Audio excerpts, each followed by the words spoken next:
On Ishid's engagement day, he orchestrated a scheme, hiring a few thugs to harass me.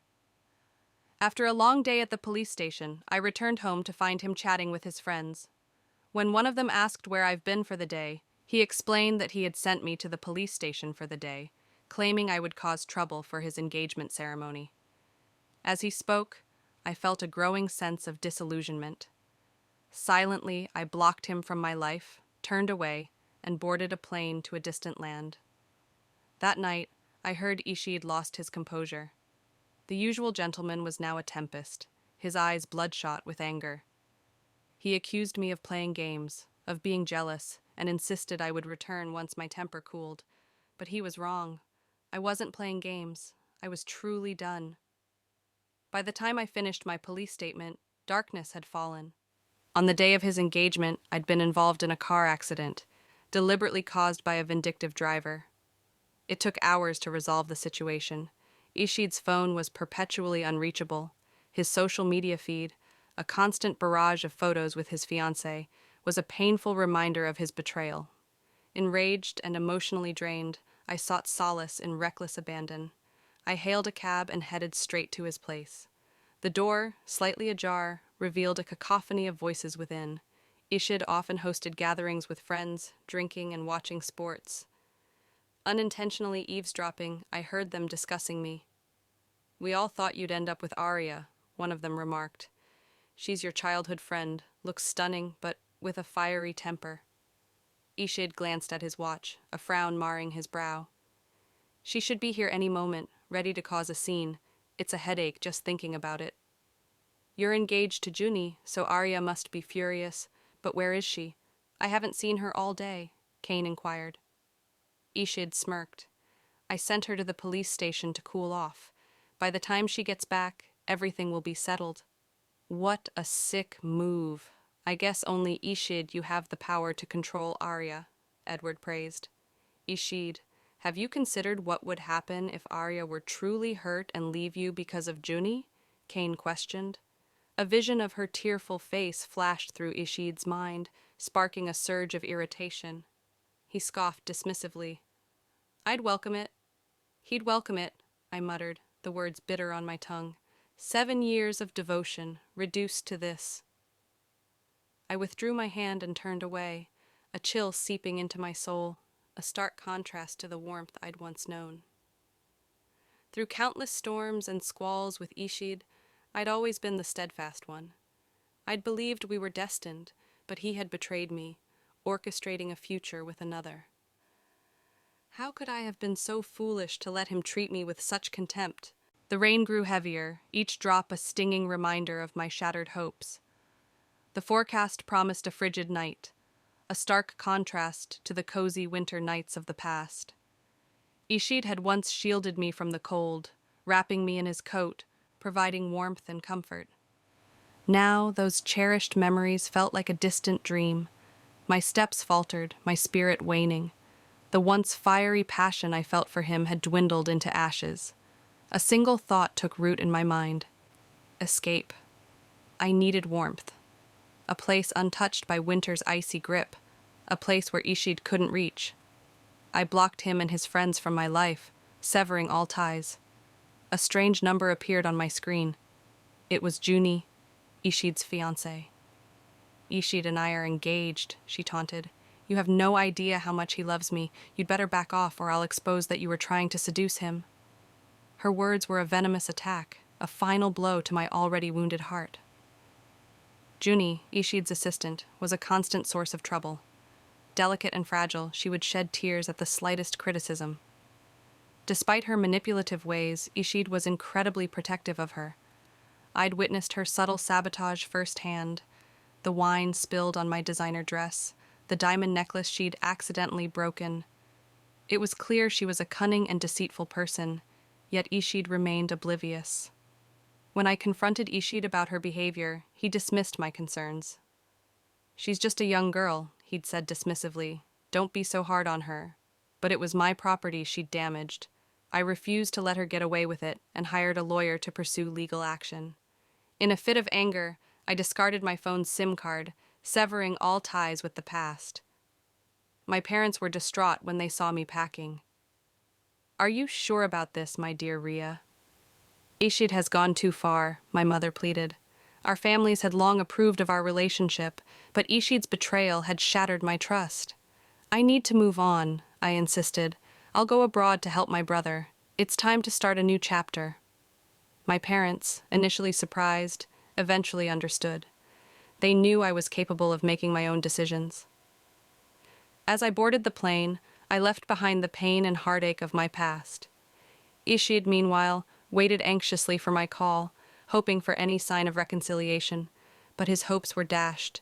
His world suddenly felt empty, like a kite without string. Junie called, her voice dripping with saccharine sweetness. "Ishid, are you still awake? I miss you so much. Can I come over?" Ishid, nursing a drink, declined her offer. "I'm having a bachelor party with Kane and the others. Go to sleep, sweetheart." Eden leaned in and whispered, "What's going on, Ishid?" "I've never heard of someone having a bachelor party after getting engaged." Kane sighed, a contemplative look in his eyes. "He's waiting for someone. Can't you see? Arya would have already stormed in by now. Something's definitely wrong. Should I call her?" Ishid nodded in silent agreement. Kane called the police station and learned that Arya had left earlier that evening. Ishid tried calling her but found that his number had been blocked. "Looks like Arya is serious this time, Ishid," Eden said. "She's not one to give up easily. Sending her to the police station and getting engaged to someone else might have pushed her too far." Kane finally voiced the unspoken truth. Even Arya's friends couldn't reach her. The usually calm Ishid lost his composure, angrily overturning the coffee table. He couldn't believe that Arya would actually leave him. They had been together for years, and their families had tacitly approved of their relationship. As for Uni, the more Arya bullied her, the more he protected her. In the end, the nature of their relationship became blurred. With bloodshot eyes, Ishid muttered to himself, "She's just throwing a tantrum. She'll come back eventually." In the past, whenever Arya got upset, Ishid would patiently coax her and get her forgiveness easily. But what he didn't know was this time, Arya was truly leaving. I arrived to find not my brother, but his longtime friend, Raphael. They were as close as brothers, and rumor had it that Raphael had even harbored feelings for my brother. I offered a polite smile. "Long time no see, Raphael." He was tall and handsome, with a casual, laid-back demeanor. His warm smile mirrored the pleasant weather. "Your brother had to leave for a business trip, so I'm here to pick you up," he explained, taking my suitcase. "Hop in." "I'm not a kid anymore," I replied, though I couldn't deny a pang of nostalgia. Raphael had always been the fun-loving older friend, dragging me into all sorts of mischief. He tossed my luggage into his sleek red convertible and drove us to my temporary stay. The warm 21-degree weather was a refreshing change from the cold before. As I admired the scenery, the gentle breeze washed away my weariness. "Your brother's place is under renovation, so you'll be staying with me for a while," Raphael said.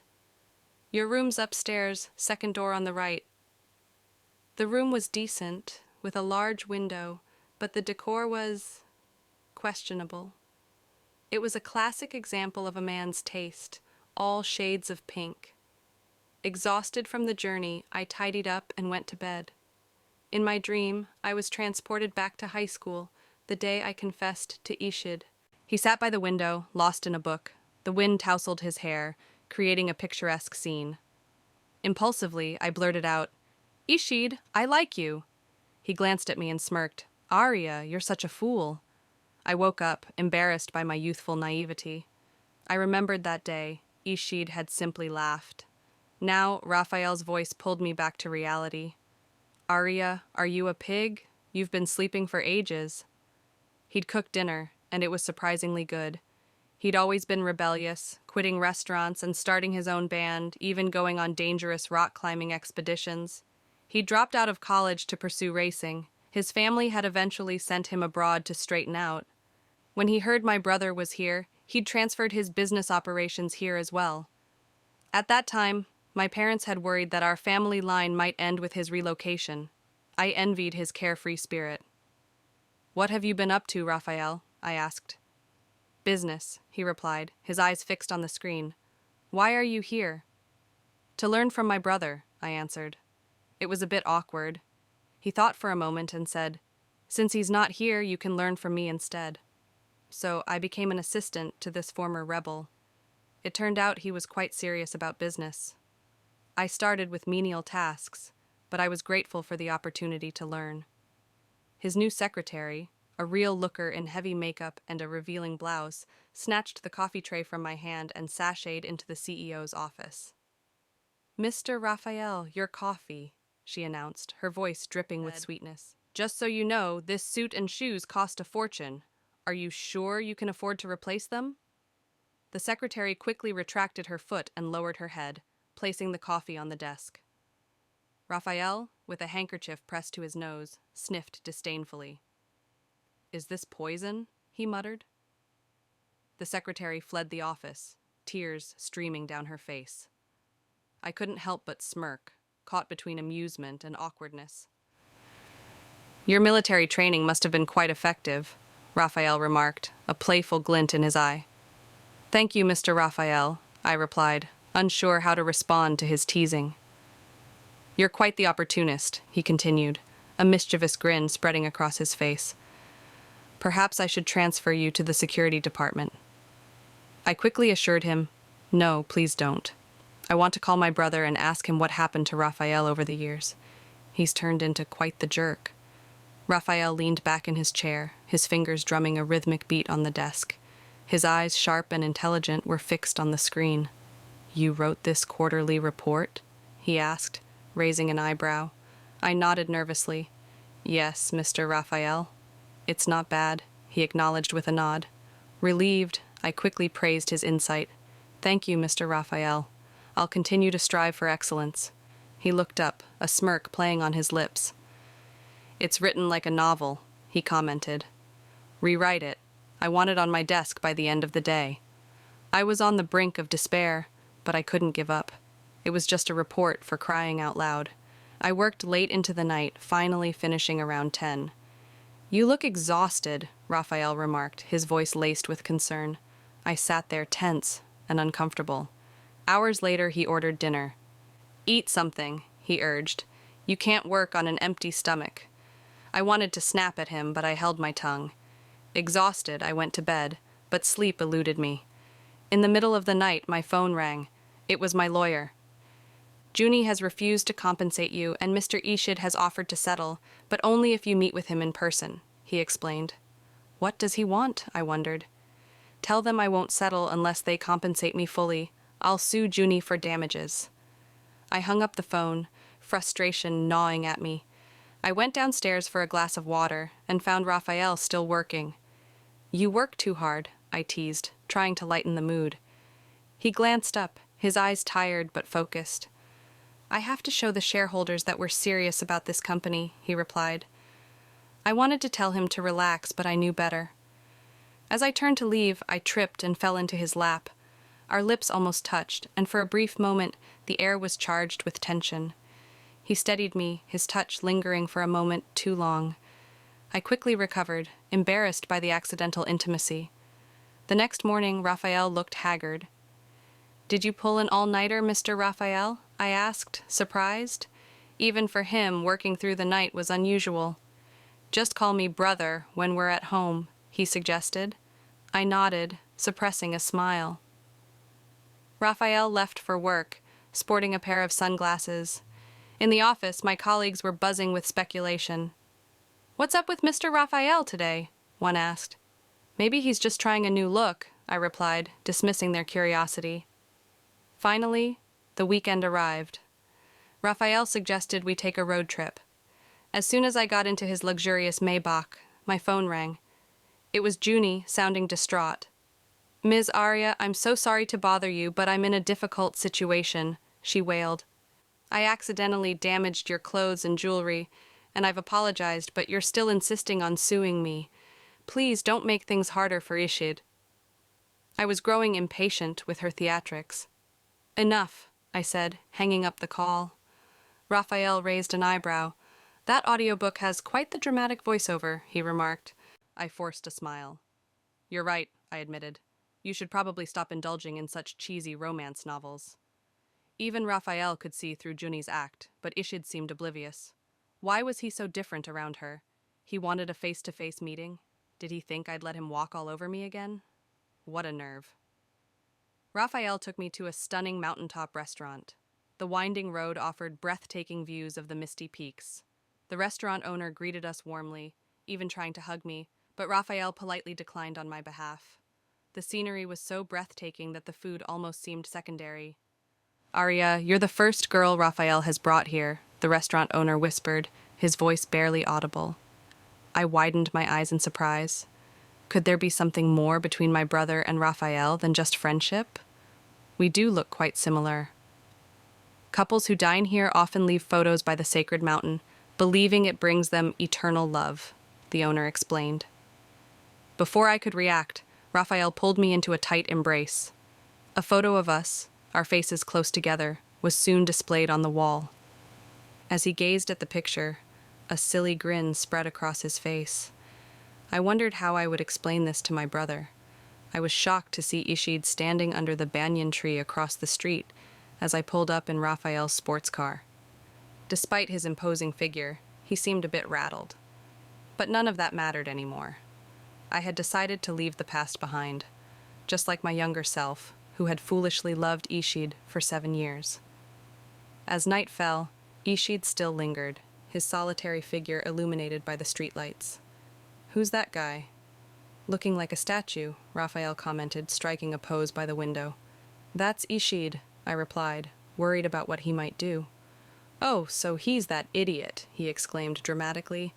I couldn't imagine how my brother described me to Raphael. Raphael abruptly stood up. I don't appreciate people loitering outside my door, pinning over what's mine. His sudden assertiveness took me aback. Was he referring to me? He glanced at me and the untouched noodles, a frown creasing his brow. Eat your noodles before they get cold, he grumbled.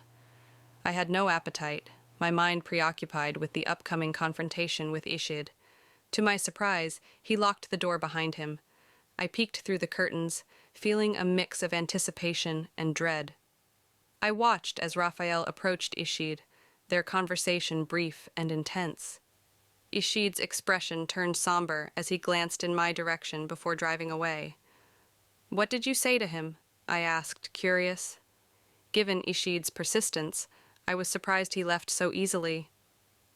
Raphael smirked. I told him you were pregnant and needed rest. I couldn't help but laugh, both amused and annoyed. Later that evening, I ran into Ishid outside my workplace. You're finally here, he said, his tone accusatory. I thought you were playing games with me. I rolled my eyes. You're the one who's been acting childish. You're engaged, yet you're still causing trouble. He tried to grab my wrist, but I dodged his touch. Don't even think about it, I warned. One more move and I'll call security. Ishid hesitated, his confidence wavering. Why are you being so cruel to Juni? Don't you realize you're pushing me away? He pleaded. She's the one causing trouble, not me. She's the one who contacted me complaining about your lack of support.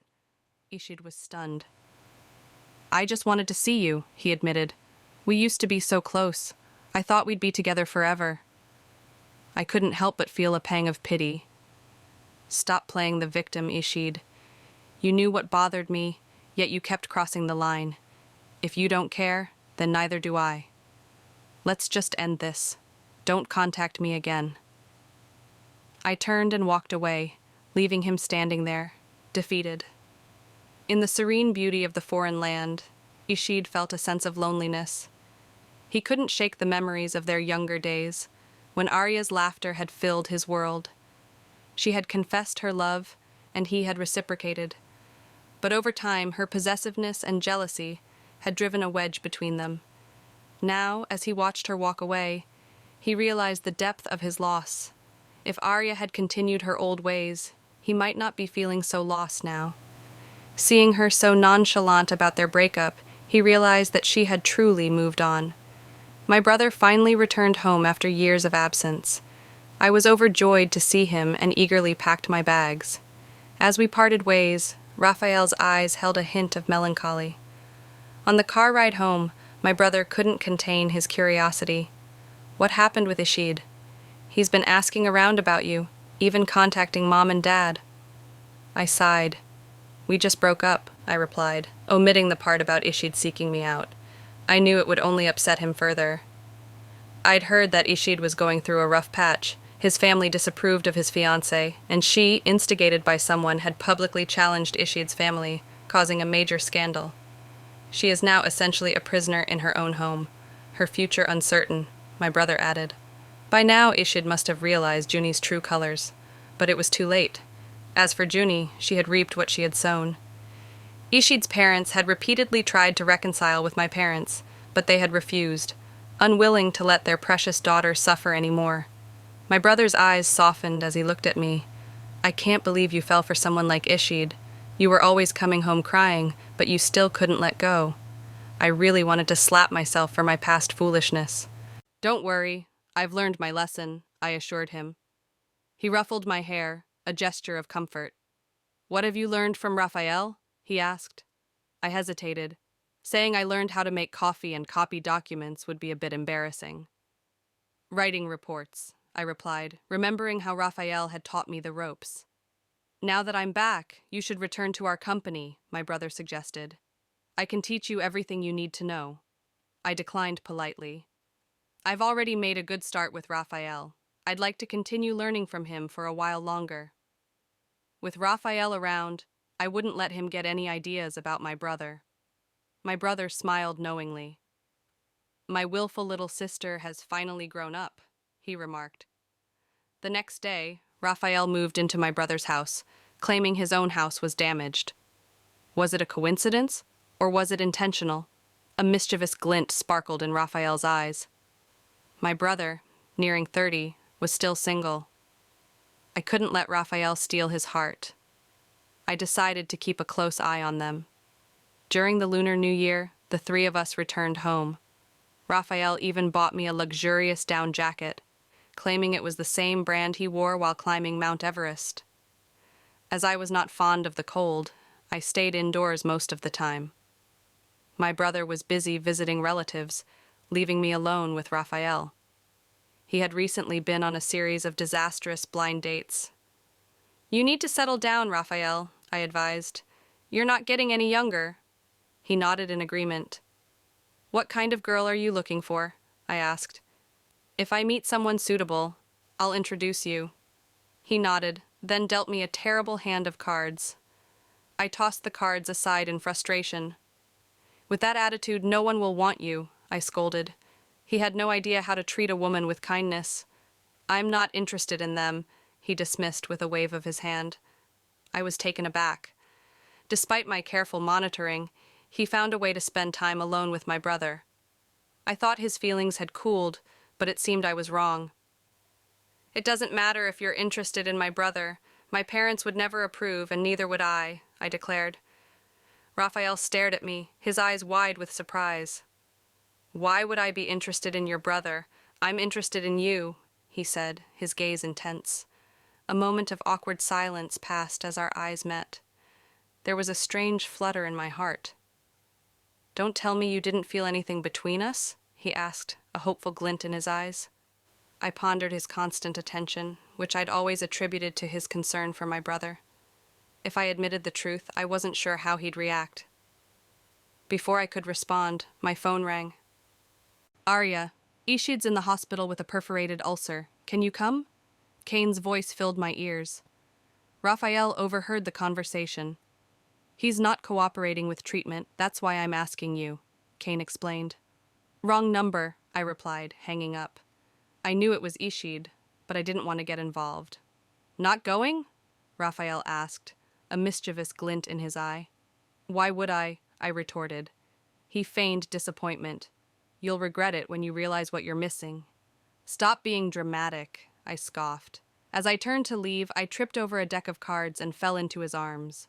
A spark ignited between us. I recalled the almost kiss we had at his place the previous time, and how he showed up to work the next day, with dark circles under his eyes. Did I keep you up all night that time? I teased as he pulled me into a hug. You may not have said anything, but your actions speak louder than words. You're already falling for me, I continued teasing. I'll pull out your tongue, he threatened, but ended up kissing me until my knees went weak. Our relationship blossomed, and soon we were spending New Year's together with both our families. Raphael charmed my parents with his wit and charm. His own parents were overjoyed to see him finally settle down. One day I asked my brother, "When did you realize Raphael liked me?" He chuckled. "Remember when he first visited our house? You were just a kid. He's always been a bit eccentric. He used to play with you, even pushing you around in a suitcase. And on your 18th birthday, he prepared a special gift for you, but you were too upset with Ishid to accept it." "What was the gift?" I asked, curious. "A gemstone he found in the forest. He'd planned to give you a star, literally." I couldn't believe he'd taken my joke so seriously. My heart skipped a beat. My brother's warm smile held a hint of knowing. "He's been waiting for years, hoping for a chance," he revealed. "When he heard you were going abroad, he begged me to set you up. What else could I do?" I was stunned. So, Raphael had been harboring feelings for me for years. On New Year's Eve, a breathtaking fireworks display lit up the night sky, spelling out my name, followed by a heart-piercing arrow. It was a grand gesture, typical of Raphael's dramatic flair, but that was just the beginning. As soon as the fireworks ended, thousands of drones soared into the sky, forming images of places Raphael had traveled to. One image showed him holding up a star, a reference to the time he'd promised me the stars. The drones finally formed a message. "I want to take you to see the stars and the sea." Our whirlwind romance culminated in marriage within a year. Raphael often spoke of the years he'd spent waiting for me. At our wedding, Ishid's parents attended, their eyes filled with sorrow. Later, I learned that Juni had betrayed Ishid's family to seek revenge. She had been caught and imprisoned, and Ishid's family's reputation was tarnished. As Raphael and I exchanged rings, I spotted Ishid in the crowd. He looked lost and forlorn, a stark contrast to his former self. I couldn't help but feel a pang of pity. He had missed his chance, and now he would have to live with the consequences. Raphael and I embarked on our honeymoon, a journey to see the stars and the sea. As we traveled, he would often whisper sweet nothings in my ear. One night, he confessed, "My biggest regret is not confessing my feelings to you when you were 18. If I had been bolder, things could have been different." I was touched by his honesty and vulnerability. Our love story was a testament to the power of timing and fate.